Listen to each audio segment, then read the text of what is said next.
광동 직보. 유시은 괜찮아?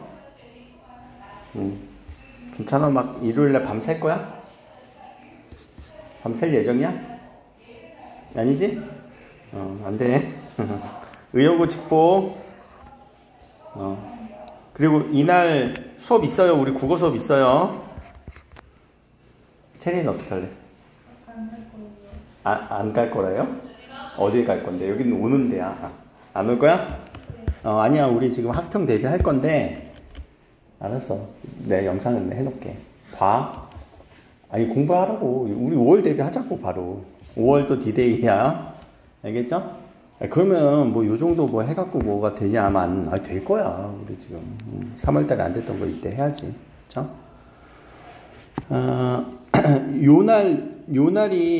요날이 이제 광동고 기준에서는 아마 시험 시작하고 있었죠. 시험 시작하는 날이잖아. 그래서 좀 땡겨서 수업할까 싶어요. 뭐 시험 대비할 거냐? 그 다음날 무슨 시험이라고. 알겠지? 시험 기간 중에 금요일 수업은 좀 땡겨서 하려고 해.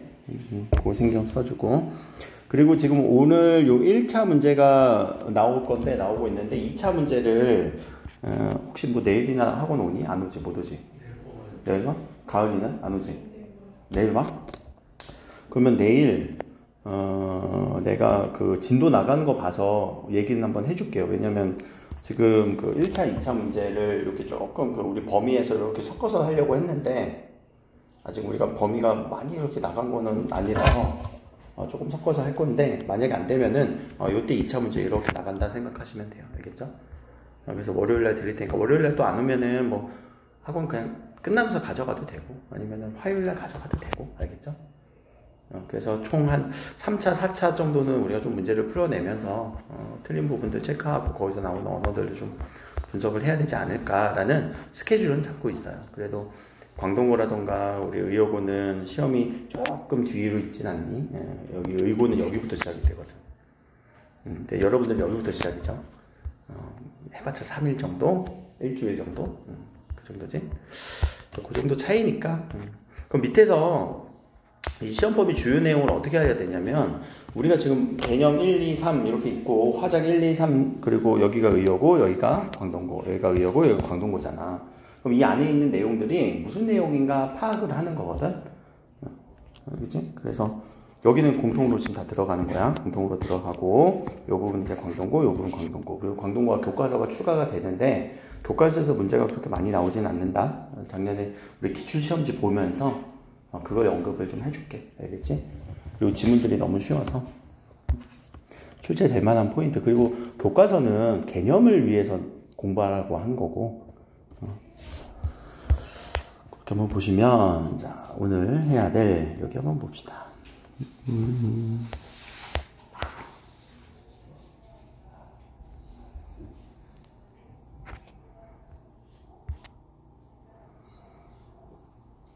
수용특강 화작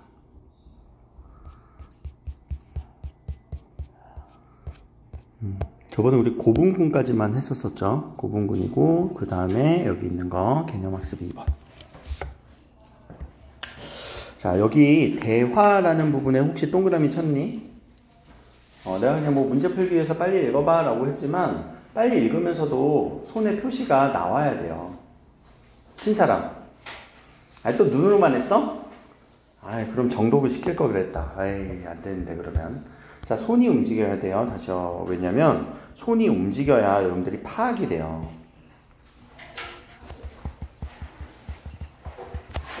파악이 되어야 이게 뭔가를 알지. 그리고 파악했어. 그럼 밑줄 치는 거겠지. 뭐 이렇게 손으로 밑줄 치거나 체크하는 거. 파악하고 나면 여러분들이 정리하고 요약하는 과정이 이게 이해의 과정이고 독해의 과정이니까. 또 눈으로만 아까 읽는 것 같던데. 그럼 아무튼 자 대화했어요. 누가 대화했어요? 동아리 학생들 대화했어요. 그럼 대화를 가지고 우리가 생각을 끌어내야 되는 거. 대화는 뭐일 수도 있다? 설득? 다시요. 의이다. 그럼 토의 주제가 나와야 되겠네. 그럼 토의 주제를 얘기해주는 사람은 누구다? 사회자. 그럼 지금 누가 역할? 현지가 그 진행자 혹은 사회자 역할을 하고 있어. 오케이? 그럼 진행자, 사회자 역할을 하는 이 현재 말에서 우린 토의의 주제를 생각을 해야지. 항상 자 유형을 봤으면 그거에 대한 주제. 여기 주제 뭐가 있니? 배, 석세포를 주제로 얘기를 했죠.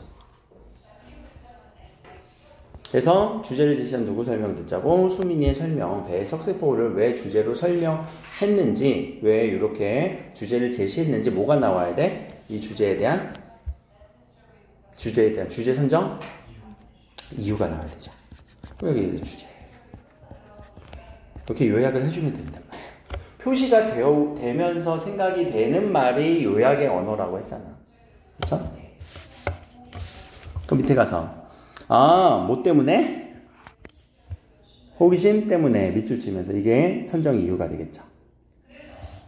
있고.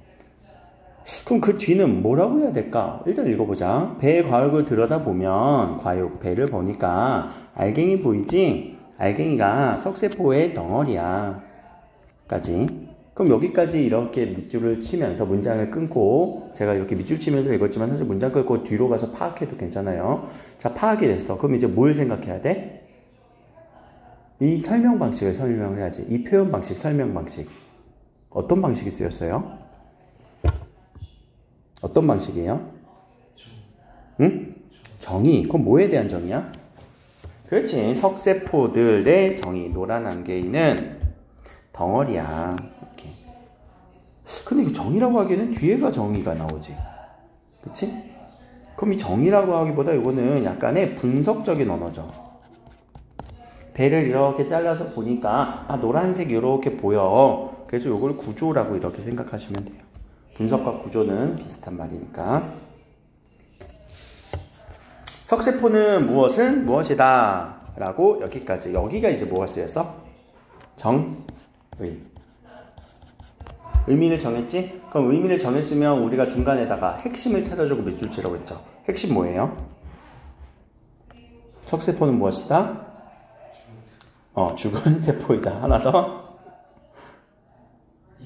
리그닌이 축적되었고, 그리고 이런 세포벽만 남았다. 오케이?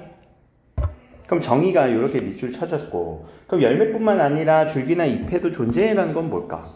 뭐라고 요약할래? 석세포가 얘도 있어 라는 말은 뭘까? 공통점? 또 공통점일 수도 있고, 또 이런 말들은 뭐라고 할까? 어디에 분포해 라고 할 수도 있지.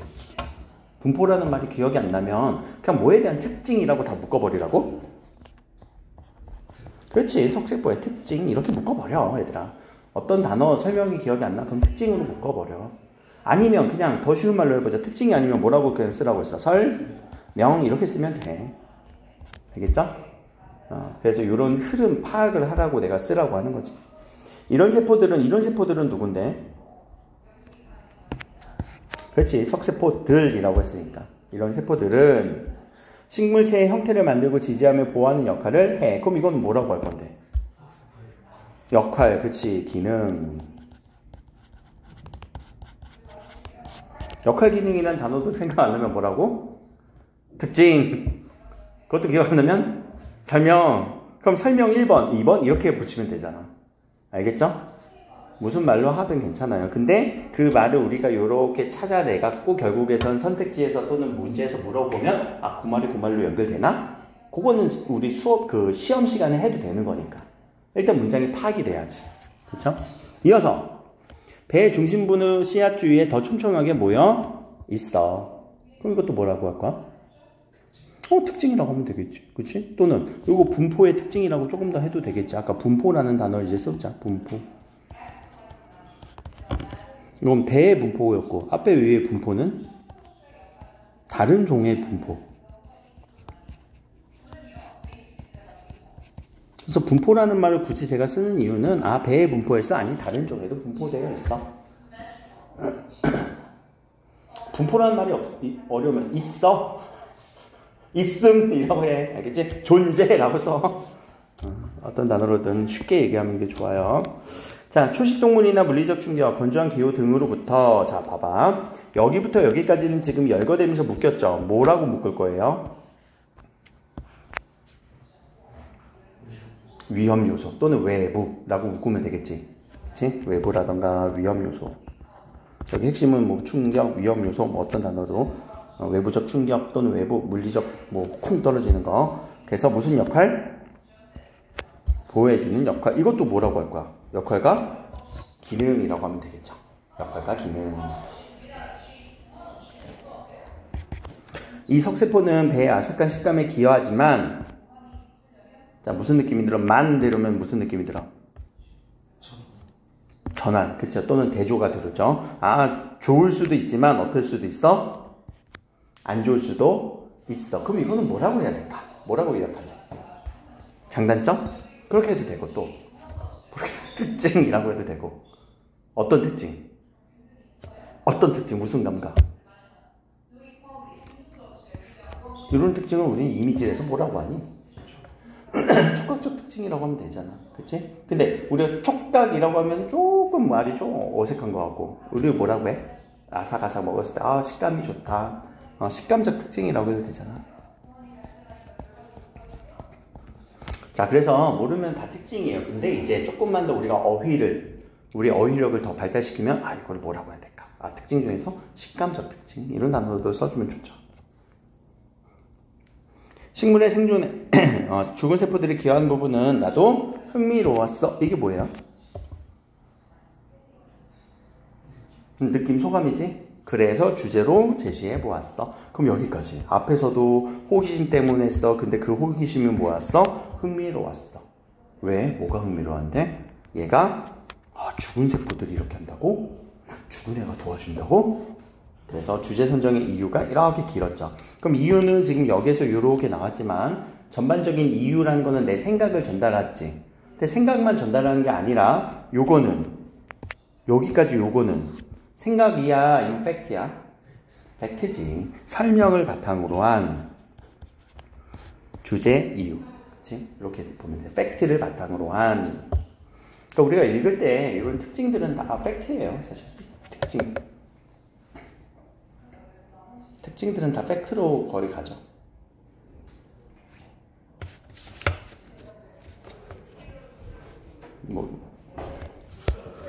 물론 의견도 있지만. 자, 이어서 현지가 배가 다른 과일과 식감이 다른 이유를 한 번도 생각해 본 적이 없는데 까지 나는 이런 거 생각해 본 적이 없는데 라는 건 기존까지는 별로 생각이 없었는데 정말 흥미롭다 라고 얘기를 했어요. 자, 그 다음에 이런 표현들 모두를 둘러보며 라고 하는 이 행동을 얘기했죠. 그럼 이 행동에 대해서 우리는 밑에다가 물론 문제에서 나왔었죠. 세 가지의 우리 언어적 표현 세 가지. 언어적 표현 1번이 언어적 표현. 자, 두 번째를 우리는 반언어적 표현 또는 준언어적 표현이라고도 할 수 있어요. 세 번째는요. 비언어적 표현. 뭐에 들어갈까? 그렇지. 비언어적 표현은 뭐가 들어가? 행동. 몸짓, 손짓. 그럼 반이라고 할 때 이 반은 반대된다라는 건 아닙니다. 무슨 말이에요? 절반. 절반은 어디에 있어? 언어에 포함된 거. 그럼 언어에 포함된 건 뭔데? 실제적인 말과 글. 우리가 말과 글만 언어라고 얘기를 해요. 근데 반은 거기에 포함되어 있어요. 그럼 말을 할 때 뭐가 돼요? 억양, 빠르기, 또는 세기, 높낮이, 또는 장단. 이런 것들이 다 반언어적 표현에 들어가죠. 이런 느낌. 요 세 가지를 기억을 하세요. 요거는 부차적인 얘기니까 요 세 가지의 특징. 그래서 반언어적 표현이 들어가, 비언어적 표현이 들어갔다 라고 하면서 어떻게 생각해? 라고 하는 자, 사회자의 역할 두 번째. 그쵸?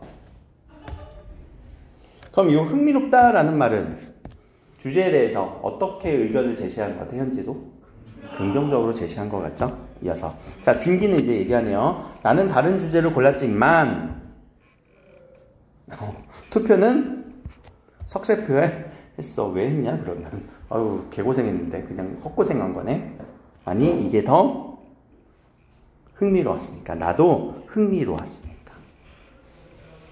내가 준비한 게 뭔가 미처 준비를 잘 못한 게 아니라 나도 흥미로웠어. 그러니까 기존에 있던 자신의 입장을 어떻게 했어요? 그렇지. 여기서는 입장이 변경된 거죠. 생각을 변경한 거죠. 그러면 또 어떤 설명을 또 쓱 해줬어? 이 석세포는 플라스틱을 대신한다더라 라고 하는 최근에 어떤 과학적인 사실, 팩트, 뭐 기술적인 내용들을 얘기하고 있죠. 그래서 나도 찾았거든. 그러면 수민이 더하기 나의 자료를 한번 해보자. 그래서 내용을 풍부하게 할 수 있을 것 같아 라는 팩트예요, 의견이에요? 의견이죠. 그럼 어떤 의견이에요? 수민이의 주제에 동의한다 라는 의견으로 읽어주면 되겠죠. 그렇죠? 현지. 그래? 환경 문제에 도움이 줄다는 것이로군 이라는 거. 그러면 이런 발언들을 우리는 무슨 발언이라고 해야 될까? 사회자 진행자로서 앞에서 얘기했던 거를 재진술하는 발언이죠.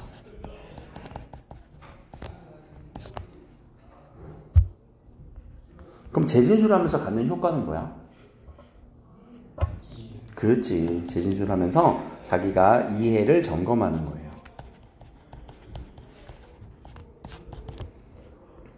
그래서 이견이 있니 없니 없어. 이걸로 결정까지 딱 끊어주세요. 왜요? 대화는 어떻게 읽으라고 했습니? 기억나니? 얘들아, 대화 어떻게 읽으라고 했어? 대화와 대화 사이는 무조건 우리는 장면을 끊어주고 그 사이에서 결정된 게 있으면 체크를 빡! 체크했니 안 했니 또 누르면 안 돼. 이게 손이 빨리빨리 움직여야 돼. 그러니까 화작은 여러분들이 독해 능력과 관련이 있어요. 내가 어느 엄매가 싫어서 런하라고 하지 말라고 했지. 화작을 런하러 공부하러 오라고 했었지. 근데 화작은 무슨 능력이 필요하다고? 독해 능력이 필요하다고. 알겠죠? 절대 엄매가 싫어서 도망오면 안 돼. 그러면 수능에서도 내신에서도 절대 도움은 안 됩니다. 자, 그래. 그럼 이건 무슨 말? 동의. 그치? 그럼 결정 끝. 일단 석세포의 개념, 형성, 기능을 중심으로 내가 조사한 자료를 가지고 앞부분을 구성하고 중개한 자료로 쓰임을 설명한 추가하면 되지 않을까? 라고 하면 요 말은 무슨 말을 우리가 얘기하는 걸까? 요 문장은? 응? 제안을 한 것 같아요. 내용을 보면. 이거는 우리가 글쓰기의 장문의 과정을 빨리 때려 맞춰보죠. 계획하기니? 계획하기 아니지. 내용 생성하기일까? 이미 자료 찾아왔잖아. 그렇지. 조직하기예요. 조직하기는 뭘 짜는 거라고? 큰 개요. 그럼 개요가 짜졌는지 한번 밑줄 쳐볼까? 1번 개념과 형성. 2번 기능. 3번 쓰임. 오케이? 이게 개요예요. 와우, that's good idea. 그러면 내가 할게. 자, 요거는 그럼 조심스러운 말투 이렇게 있는 거는 말투에 있는 거지. 무슨 언어적 표현? 그렇지, 반언어적 표현. 아까 행동이 나왔지. 행동은 뭐예요? 비언어적 표현. 요거 구분하셔야 됩니다. 자, 근데 왜 조심스러운 말투를 해요? 부탁해야 되지. 언제까지 해야 되니까? 내일까지 해야 되니까. 그쵸? 그러면 이 반언어적 표현을 통해서 뭘 해야 되니까? 부탁 혹은 요청을 해야 되니까. 그래서 언어적 표현보다 이렇게 반언어적 표현을 섞어서 우리가 하게 되는 거죠. 이게 나중에 이제 여러분들 뭐 매체를 안 하겠지만 매체로 가면 그냥 글로만 우리가 문자를 보내면은 이 반언어적 표현이 표현되니 안 되니? 잘 안 되지. 그러니까 우리는 뭘 붙여요? 이모티콘 이것도 붙이고 이것도 붙이고 이것도 붙이고 이러는 거잖아. 그치? 그렇게도 확대가 되는 거예요.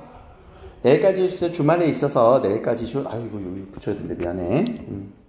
초보를 앞당겨 시작한 게 도움이 될 것 같아 라고 빨리 줘. 그 이유는 나 주말에 못해 이거죠. 이어서 내가 찾은 자료는 여기 있어. 바로 주네. 또 이렇게 표시한다 라는 거는 뭐예요? 행동이죠. 그래서 이 행동은 비언어적 표현. 그래서 이렇게 되게 친절한 행동을 해주네. 이렇게 표시를 해주면서. 또 중기 자유를 가지고는 않았지만 자 이런 행동을 통해서 자료를 읽고 뭐 했어? 정리한 것. 이게 뭐예요? 요약한 거지. 요약 자료네. 내가 요약한 거 줄게. 이걸로 네가 써보고 안 되면 뭐 할 거야? 추가로도 줄게 라고 얘기를 했네. 고마워. 훑어보면서 행동이죠. 야, 너 진짜 잘했다. 또 시각화된 자료도 있네. 그래서 이해하기 쉬웠어. 이렇게 행동을 보면서 왜 이런 행동을 했을까? 응? 겸손? 오케이. 겸양 이라는 말을 할 건데 여기 밑에 공간 아직 남았죠?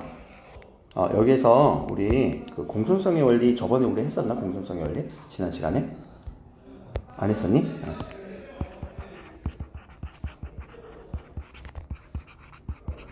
요거를 또 하나 개념을 적읍시다. 공손성의 원리를 아마 안 했을걸? 광동도 그렇고 우여고도 그렇고 1학년 때 했었니? 겸양의 경률, 요령의 경률 했었어? 그러면 정리 한번 해보자. 자, 어떨 때 우리가 공손하냐면요, 표를 하나 그릴 거예요. 여기는 타인 기준으로, 나를 기준으로, 화자 기준이에요. 그럼 어떻게 해야 우리는 공손해지냐라고 했을 때, 자, 기준은 이익이라던가 부담의 관점으로, 자, 타인에게 우리가 어떨 때 우리가 공손해지는 것 같아요? 이익을 높여줄 때.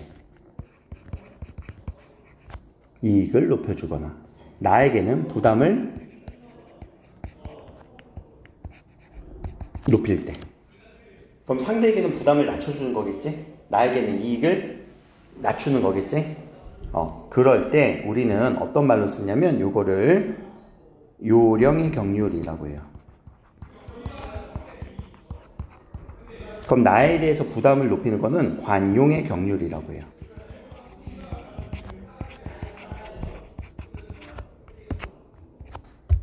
자, 요 경률이라는 거는 그냥 법칙이라고 생각하시면 돼요.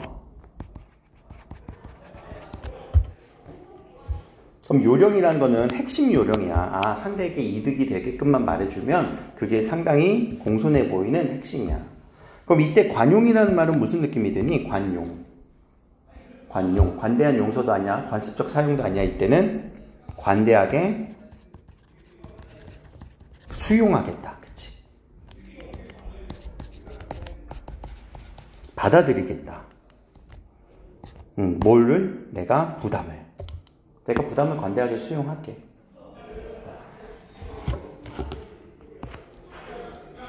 자, 그 다음은 이제 칭찬과 요거를 우리는 비방이라고 보통 교과서에서 뭐 얘기를 많이 하는데 전 비방이란 말을 좀 안 썼으면 좋겠어요. 뭐 굳이 비방을 많이 할 필요가 있냐. 그러나 자, 칭찬은 누구한테 많이 해주는 게 공손해 보여요? 칭찬을 많이 해주세요. 그럼 나한테는 비방을 많이 하라고? 아니, 칭찬을 좀 줄이자라고 그냥 저는 그렇게 얘기할게요. 그러나 요거는 반대로 보면은 비방을 어떻게 하자고? 나에 대한 비방을 오히려 높여주세요 라고 설명도 가능하니까. 알겠죠? 근데 나는 비방을 높일 필요는 없다고 봐요. 제 생각은. 그럼 요거를 우리는 뭐라고 하냐면 칭찬의 경률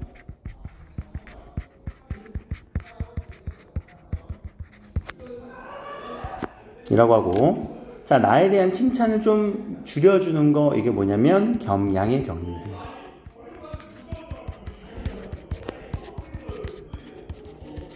우리가 뭐 겸양, 겸손 이런 말들을, 겸양, 겸손이라는 말들을 우리가 잘 구분은 안 하지만 겸양은 그냥 겸손한 태도의 모양만의 의미예요.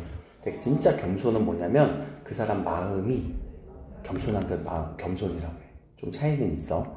그러나 뭐 고등학교 가서 그것까지 구분을 하겠냐마는 하나의 경륜이 더 있습니다. 타인과 내가 서로의 의견 일치를 보는 거, 서로가 이렇게 의견 일치를 보는 거, 의견이 맞는 거, 이거를 동의의 경륜이라고 해요. 그리고 최근에는 이런 동의의 경륜에 대해서 공감의 경륜이라고도 얘기를 해요. 물론 구분은 하고 있어요. 근데 여러분들 교육과정에서는 그냥 동의의 경륜 정도까지만 알고 있어도 괜찮을 것 같아요.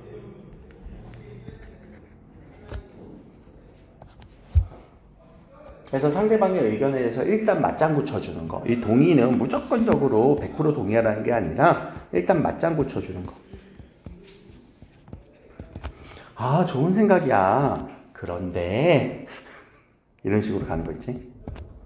그러니까 공감해 주는 거야. 아, 그렇겠구나. 힘들었겠구나. 그런데 여러분들 지금 이제 공부하느라고 이제 내신 공부하느라고 시간이 없잖아. 정신없이 바쁘잖아. 그래서 오늘 제가 이제 그 문제 1번 드릴 거라고요. 그렇죠? 시간이 없어 바빠. 그러니까 여러분들 아마 문제 풀 시간이 없겠지. 라고 공감은 해줘. 그런데 안 풀면 안 돼. 이런 말들. 자, 이런 말들로 정리해 주시면 뒤에 문제 풀었니? 문제 다 풀었지? 그럼 현지에 대한 얘기 한번 해보자. 자, 현지 몇 번이 적절하지 않아요? 4번이에요. 그쵸? 요거 요청하진 않았죠? 요청에다 X 쳐줬어야 돼. 문제 풀면서 이거 X가 바로바로 쳐줘야 된다. 그냥 내가 처음에는 간단하게 읽고 간단하게 풀어봐 라고 했지만 여러분들이 행동이 안 나왔다? 그럼 반성하시라고요. 무조건 행동 나와야 돼, 이게. 뭐 인식할 때만 나오냐? 몸에 안 배웠다는 얘기야. 알겠지? 자, 2번은 표현 전략, 균형적 뭐 이런 식으로 뭐 부담을 얘기해 주는 건데, 요거는 자, A의 표현 전략, 요건 A네. 그치? 뭐야, 여기 A죠? 준언어적 표현 전략, 그리고 비언어적 표현 전략. 아, 미안해. 여기 B가 들어가야지. 대화의 원리라고 하는 거는 여기서 상대가 처지를 고려하면서 부담스럽게 않게 말하기, 부담을 낮춰주라는 얘기지. 또 배려하여 문제의 원인을 자신의 탓으로 돌리기, 요거는 나의 부담을 높이라는 얘기지. 그리고 칭찬을 최소화하고 자신을 낮추어 얘기하기, 칭찬을 낮추기라는 얘기지. 그래서 요 부담을 낮추라는 건 상대의 처지를 부담을 낮추라는 건 이익을 높여달라는 얘기로도 읽으면 돼요. 알겠지? 조금 돌려서 얘기하면. 그래서 대화의 원리라고 했을 때 요거는 나와 다가 되겠네요. 무슨 원리, 무슨 경률 요거까지 뭐 연결시켜주면 좋고, 안 되면은 그냥 요거 읽어주면 좋고. 경률은 연결되니? 상대의 처지를 고려 부담스럽지 않게 이익을 높여주세요 라는 말은 요령의 경률이고, 내 부담은 관용의 경률이고, 칭찬을 최소화하고 자신을 낮추는 거는 겸양의 경률이고. 요 정도가 문제가 나올 수 있겠다. 근데 이건 지금 어디에서 나왔냐면 대화에서 나왔죠. 그럼 우리가 지금 문제가 대화가 몇 개의 대화가 있는지 교재를 살펴보면, 잠깐만요.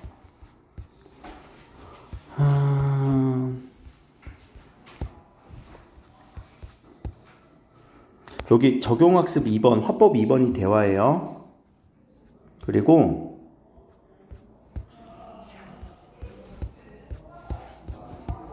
적용학습 3번에도 대화가 나와요. 알겠죠? 2번과 3번의 대화라고 해서 토의가 많이 나와요. 근데 다른 것도 대화하거든. 앞에서 협상도 대화하고요. 토론도 대화를 해요. 근데 그럴 때는 이런 대화의 원리를 물어보기에는 다소 좀 어려운 부분들은 있어서 일단 그냥 토의에서 우리가 발생할 거다. 이런 대화의 원리는. 토의가 뭐라고 했니? 토의의 개념. 의견을 토하는 거죠? 토하는 게 뭔데? 왜 뱉는 거야? 그러니까 서로 의견을 막 뱉어. 알겠지? 그럼 그 중에서 베스트 의견 하나 결정을 하는 거잖아. 이 정도 토의는 여러분들 진짜 안 어렵거든요. 근데 뒤에 가는 토의가 좀 어려운 게 하나 있었죠. 넘어가서. 자, 여기 토론의 일부입니다. 그럼 토론도 한번 체크. 그럼 토론은 얘들아 뭐 하는 거야? 서로 찬성과 반대가 뭐 하는 거니? 싸우는 거예요. 그래서 경쟁적 말하기예요. 그리고 설득하기예요. 근데 설득은 서로가 서로를 설득할 수 있니? 잘 안 돼. 그럼 누구를 설득하는 걸까? 청중을 설득하는 거예요. 알겠죠? 그래서 찬성과 반대로 나뉘어서 청중을 설득해서 청중들의 최대한 지지를 많이 얻는 거. 그러면 이렇게 서로 싸우는 이 부분을 우리는 뭐라고 하냐면 쟁점이라고 해요. 쟁점.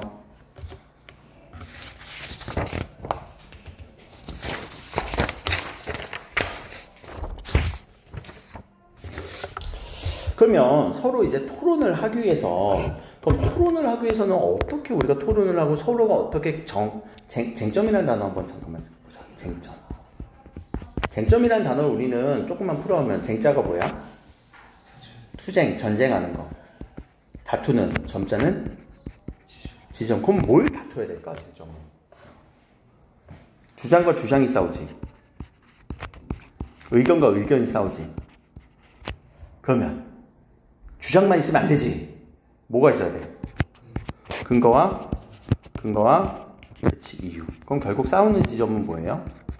주장과 주장과 싸우지만 이 이유가 맞니? 네 이유 맞아? 아니, 안 맞는 것 같은데 내가 보기엔. 그럼 이렇게 얘기를 하는 거고, 아니야, 내가 맞아, 이런 식으로 싸우는 거란 말이야. 그러니까 이런 이유들이 하나의 쟁점으로서 지점이 잡힐 거란 말이에요. 그럼 그럴 때 우리는 야, 그거 이유가 제대로 말이 안 돼 라고 할 때 어떤 부분을 얘기를 하냐면 타당성, 신뢰성, 공정성을 따져봐야 돼요. 그래서 타신공이라고 저는 외워요. 타신공.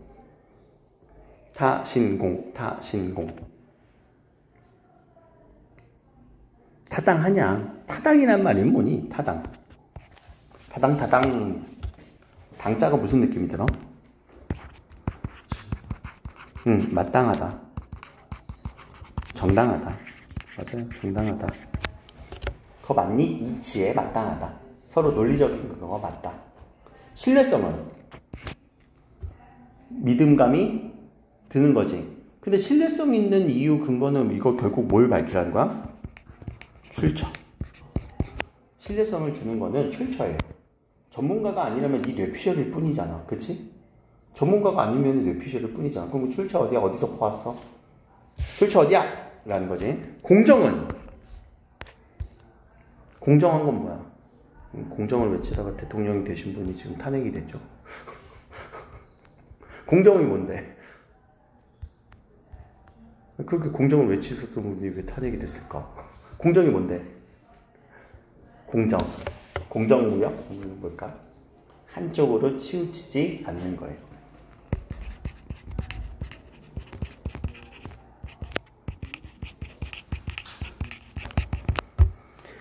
자, 자료를 막 퍼왔어요. 우리 출처 밝혔어. 출처 어디야?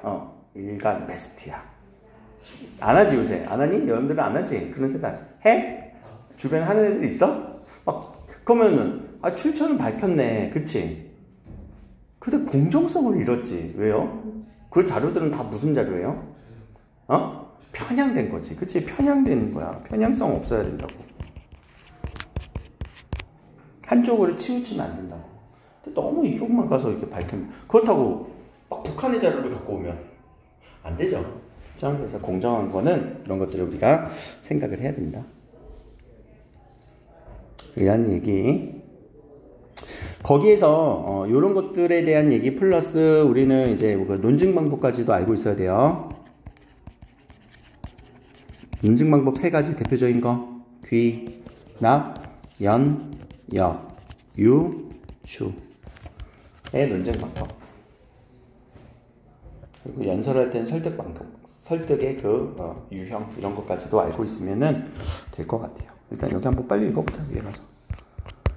자, 그럼 사회자 오늘의 토론의 주제라고 안 하죠. 뭐라고 했어요? 그치, 논제. 그럼 이거는 글자를 풀어보자.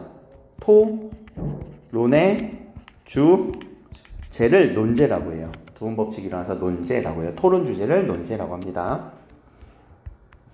그리고 혹시 몰라서 허용해야 한다라고 평서형으로 끝나야 돼요. 논제는 항상 평서형으로 끝나야 돼요. 허용해야 하는가 의문형으로 하면 안 됩니다.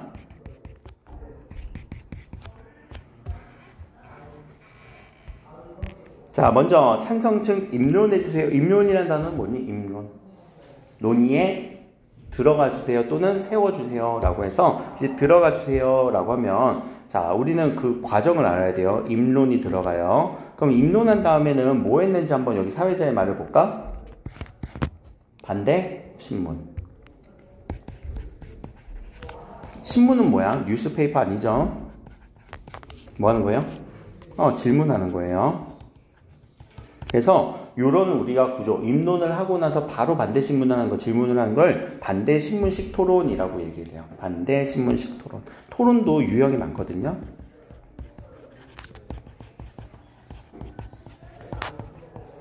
토론의 유형이 상당히 많은데 우리 교육과정에서 여러분들 교육과정은 반대신문식 토론만 나올 거야. 그러니까 입론 다음에 무조건 뭐 나올 거라고? 반대신문 나올 거라고. 그럼 그 다음은 지금 누구부터 입론했어? 찬성 입론했지. 그럼 누가 반대신문 내야 돼? 반대의 반대신문이야. 찬성이 반대신문하면 안 돼. 그럼 다시요. 찬성 측의 입론이 됐으면 또 누가 입론해야 돼? 여기서 반대측 입론해 주십시오 나오지. 그럼 여기서 이제 반대측의 입론이 나올 거고, 그럼 반대측 입론 나오면 그 다음에 뭐가 나와야 돼? 반대신문 나와야 되지. 그럼 반대신문 나오면 누구의 반대신문이겠어? 그렇지, 찬성의 반대신문이 나올 거예요. 그럼 반대신문이 지금 어디부터 어디까지였니? 여기까지지. 반대신문의 구간이 여기에요. 그럼 반대신문 구간에서는 뭘 해야 돼? 전쟁해야지. 싸우러 들어가야지. 너 옳지 않다라고 들어가야 되지. 그쵸? 그럼 여기서 우리가 핵심은, 내가 저번에 토론을 많이 못 다뤄서 그래요. 우리 마지막 주에나 방학 끝나기 마지막 주에는 좀 다뤘었잖아. 그쵸? 그럼 여기서는 항상 어디와 연결된지 이거 연결하셔야 돼요. 연결이 포인트예요. 꼭 어느 지점을 가서 공격했는지. 그럼 한번 봅시다. 자, 주제, 논제 뭐예요? 인공지능 개발, 허용, 감정. 그럼 찬성하는 거는 왜 찬성하는지 한번 보자. 최근에 인공지능은 인간의 고유한 영역으로 간주되던 인지적 과제에서도 뛰어난 수행 능력을 볼 수 있습니다. 이제 이성적이고 인지적인 분야, 요것뿐만 아니라, 요 아니라는 아니다라는 게 아니지, 그뿐만 아니라 이성적이고 인지적인 분야에서도 따라잡았음을 인정한 사람들은 감성적 고유력을 찾을 수 있지만 인공지능의 감정을 부려는 주장은 점차 힘을 얻고 있습니다. 라고 하는 지금 배경을 얘기하고 있죠. 찬성 배경을 얘기하고 있지. 현황, 상황, 시대적 배경.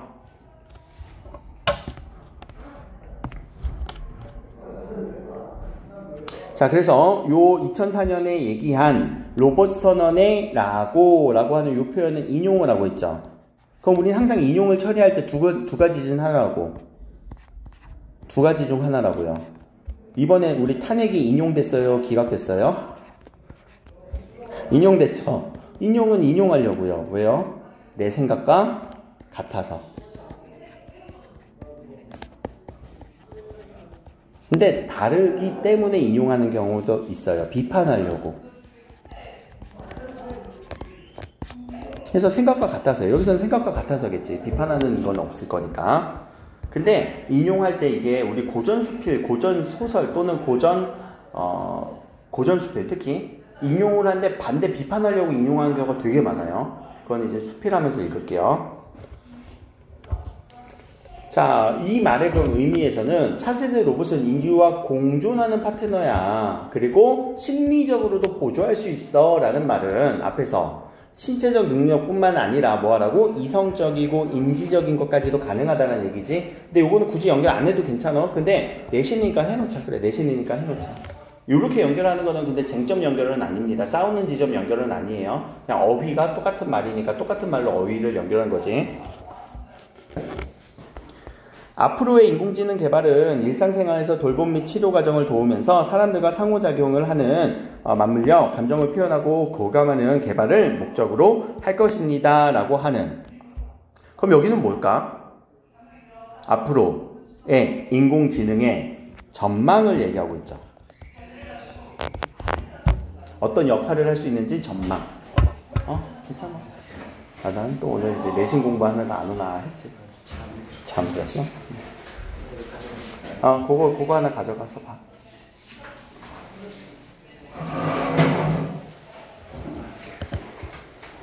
자, 가족의 해체가 가속화되고, 지금 우리 여기 2번 하고 있었다. 개념학습 2번. 가속화되고 공동체와 개인의 단절이 일어나는 현재 사회에서 인간과 정서적으로 교감할 수 있는 인공지능은 인간으로부터 더 큰 신뢰를 얻을 수 있을 것입니다. 자르면 이거는 이런 상황 속에서 우리가 이렇게 인공지능을 개발한다면 뭐가 생길 거라고? 좋은 점이 생길 거야 라고 했을 때 그걸 우리는 또 고차원적인 언어로 얘기하는, 모르겠으면 그냥 좋은 점이라고 쓰고, 고차원적인 언어는 효과, 기대 효과잖아.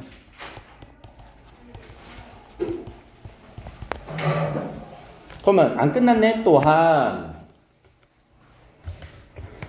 감정 능력을 지닌 인공지능은 전반적인 성능 향상과 함께 세밀한 필요에 더 잘 부응할 것입니다. 라고 하는 요것도 기대 효과겠죠? 더 잘 될 거야. 잘 부응할 거야. 마지막으로 그러면 잠깐만 여기 마지막이었고 또한이었고 첫 번째는 어디였어?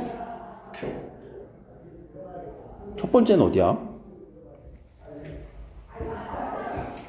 여기서 또한 마지막이라는 순서 표지 있었잖아. 그럼 처음 얘기한 건 뭐야? 전망이 첫 번째예요. 전망이 첫 번째잖아. 왜? 전망도 지금 어떤 전망이었어? 좋은 전망 아니니? 그치? 그래서 이 전망으로 좋은 점이 1번. 2번 또한 잘 부응할 거야. 2번. 3번 이렇게. 다시요. 좋은 점을 여러분들 한번 생각을 해보자. 이런 전망을 통해서 우리가 좋아질 거야 라고 얘기를 하죠. 그럼 이거는 팩트예요? 근거예요? 아니면은 근거예요? 이유예요? 주장이에요? 주장? 이미 주장은 무슨 주장이었어? 인공지능 개발을 허용하자! 라는 주장했지. 다시. 그럼 주장은 아니고. 근거야? 이유야? 이런 전망을 통해서 나는 좋아질 거야 라고 했잖아. 이유지. 생각이잖아. 이유는 뭐라고요? 생각이라고요. 이 사람이 지금 이유가 이거야. 생각. 부응하게 될 거야. 또 큰 신뢰를 얻을 수 있을 거야. 이해됐어요? 이유인 거? 뭐 이거 주장이라고 해도 괜찮아. 근데 주장인데 큰 주장이 아니라 무슨 주장? 작은 주장이라고 읽으면 돼. 알겠죠? 또 인식할 수 있다면 인류를 위협하는 존재가 될 가능성은 줄어들 거야. 그래서 여기가 주장, 완벽한 주장이 되는 거죠. 그럼 여기는 뭐예요? 우리 위협은 걱정하지 마. 반대측에서는 위협 걱정할 거거든. 그럼 여기서 이제 반대는 어디를 공격하러 가나 한번 보자. 왜요? 쟁점일 거니까. 여기서는 이제 쟁점끼리 연결시켜주는 연습을 하셔야 돼요. 자, 반대 신문 해주세요. 자, 문장의 형식 논리만을 판단하는 통사론적 엔진에 의해 작동하는 인공지능은 무슨 말이 이렇게 어렵냐라고 할 때 통사론이란 건 문장이야. 그냥 문장에 의해서만 작동하는 애는 문장 언어적 표현에만 작동하는 애는 언어적 표현이라고도 바꿔도 괜찮지? 지능과 달리 인간의 지능과 달리 다르다라는 얘기죠. 맥락 이해한대 못한대? 못해. 그래서 현재 인공지능은 진정한 인공지능이 아니란 견해가 있어 라는 얘기. 그럼 이거는 어디를 공격하는 말 같니? 인공지능 그렇게 지금 기능 안 좋아. 성능 안 좋아. 그럼 어디를 공격하는 것 같아?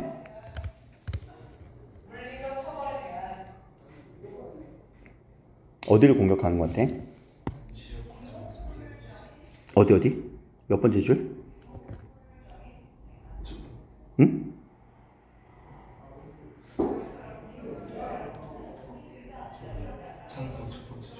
여기 있죠? 요 배경을 가서 공격해 버리는 거예요. 야, 너 지금 그렇게 이미 인공지능 능력이 그렇게 뛰어나다고 했지? 아니야. 그렇게 뛰어나지 않아를 공격하러 간 거예요. 이미 배경을. 참. 거기를 공격하러 간 거예요. 그렇게 뛰어나지 않아. 그러니까 그 섣부르게 여기서 얘기했잖아. 인지적 측면에서 이미 따라잡았다라는 말. 인지적 측면에서 이미 따라잡았다. 이 부분이죠. 이 부분을 우리는 쭉 연결해줘야 돼. 토론 읽을 때. 뭐 수능이나 모의고사에서 토론 나오기야 뭐 그렇게 뭐 흔하진 않겠지만 항상 쟁점은 뭐라고 연결하는 게 포인트다. 그러니까 여기서 단어를 제가 그러니까 일부러 이렇게 연결을 원래 안 하는 거였어요. 내신이 아니었으면 이거 연결도 안 하고 읽어요. 저는. 알겠죠? 왜? 쟁점 연결하는 게 여기서는 포인트니까. 자, 그렇게 물어봤어. 그러면 얘는 찬성은 뭐라고 해야 되니? 생각해보니까 그렇군요. 이래야 돼? 반박해야 되겠지. 왜? 또 싸워야 되니까. 아니, 인공지능의 개념을 이렇게 정의하신다면, 인지적 과제를 성공적으로 수행하는 기계로 정의한다면, 이건 그 인지적 과제를 수행하는 지능이 본질적인 요소라고 볼 수 있습니다. 그럼 이건 뭘까? 상관없이는 상관없으니까 지워버려요. 그러니까 네가 얘기했던 뭐 이 의미 맥락 이해하는 거는 상관이 없다고. 네가 한 말은 구체적으로 의미까지 파악하는 거 말고 그냥 인공지능은 단순하게 요 성공적으로 수행하는 거 정도로만 개념 정의하고 있죠.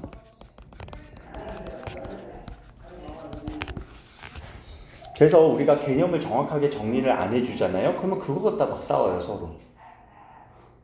서로 말싸움이 일어나는 대부분이 서로가 생각했던 개념이 달라서 그렇다. 제가 논문을 뭐 갖다 썼다고요? 화법과 작문의 토론교육을 갖다 썼다고 했죠. 그래서 그걸 어떻게 썼냐면 전국대회, 토론대회에 나왔던 고등학생들의 화법을 다 분석을 하면서 개념 갖다 싸우는 게 되게 많아요.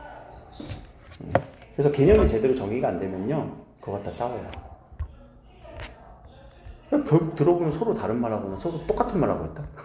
싸우면. 아예 그냥 개념이 다른 말. 또는 그 말이 그 말인데? 라는 거. 같이. 그래서 여기서는 네 개념과 내 개념은 달라 라고 했잖아. 근데 앞에서 자, 개념 정의를 하고 들어왔어요? 안 하고 들어왔어요? 안 하고 들어왔죠?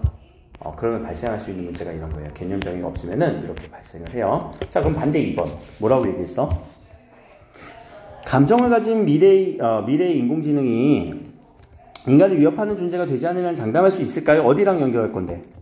위협과 연결하면 되겠지? 위협은 어디에 있어? 요 마지막이지? 요 마지막 지금 위협하지 않을 거예요. 위협하지 않을 거예요. 이렇게 얘기했잖아. 그러니까 요 부분을 지금 공격하고 있지? 야, 그거 100% 보장하냐? 뇌피셜 아니야? 라고 지금 얘기하고 있단 말이야. 인공지능이 인간의 감정을 이해하고 배려하지 않는다면 보장되지 않지 않니? 왜? 사람은 그러면 사람을 이해하니? 하지. 근데 사람이 사람을 위협하니? 아니, 사람이 사람을 이해하고 공감하는데도 위협하는 이 마당에. 자, 심지어 감정을 가진 인간들 사이에서 벌어지는 폭력. 요게 하나의 우리 인간적 예시를 드는 거죠. 반대 예시를 드는 거죠. 그래서 감정을 가졌다라는 것은 우리 안전을 보장하지 않은 것다라고 이렇게 성급하게 일반화시키지 말라는 얘기라는 거죠. 네 주장은 약간의 논리적인 타당성이 떨어져.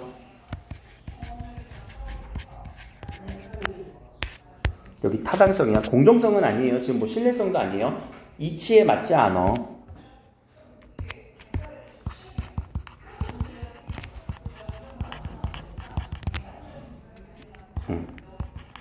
이걸 공격하는 거야. 그 논리적 논증이 지금 되게 약해. 어떻게 감정이 있다고 해서 그 안정을 보장하겠어? 사람을 죽이는 판에. 타당성이 떨어져 라는 말로 이렇게 공격을 하고 있다. 그러니까 천성일은 듣고 보니 그러네요. 그게 아니죠. 그러면 그냥 토론 지는 거예요. 무조건 우기고 봐야 돼요. 그래서 토론할 때는. 그래서 인공지능 감정체계는 인식과 표현, 생성의 세 부분으로 구성됩니다. 라고 분류하고 있죠. 뭐에 대해서? 감정에 대해서 분석하고 있죠. 1번, 2번, 3번. 해서 이걸로 뭐 할 수 있어요? 컨트롤 가능하다. 어떤 거? 기술적으로. 컨트롤 가능하다라고 지금 반박하고 있죠. 튕겨내고 있죠. 공격이 온 거를.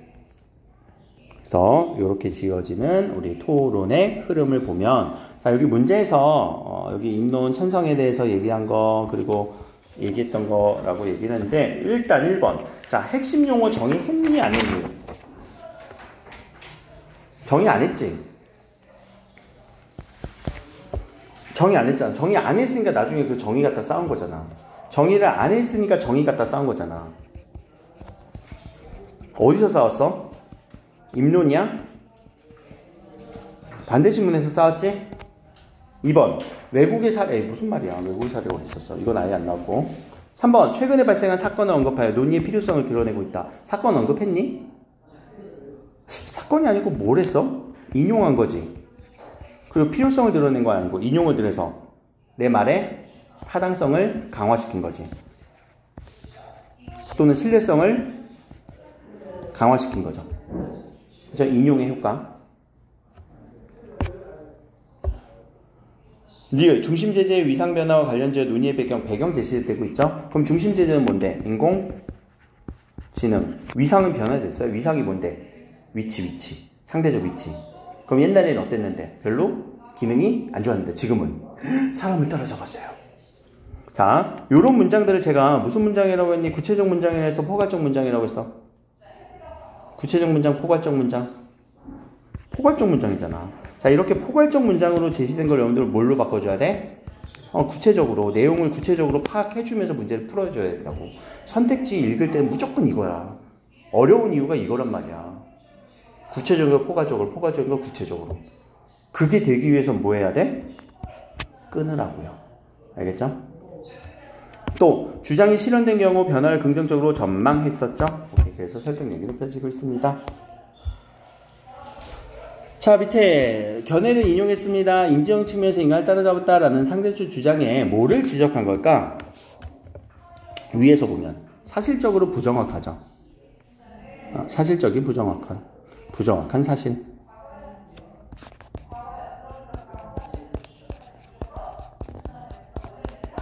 왜 부정확한 사실이라고 얘기했을까? 사실이야 의견이야?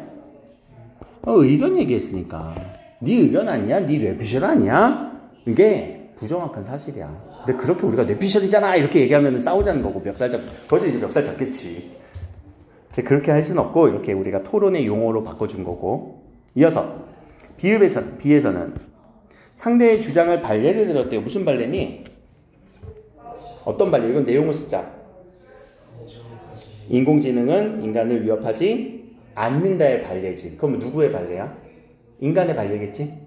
그래서 감정이 있으면 인간 위협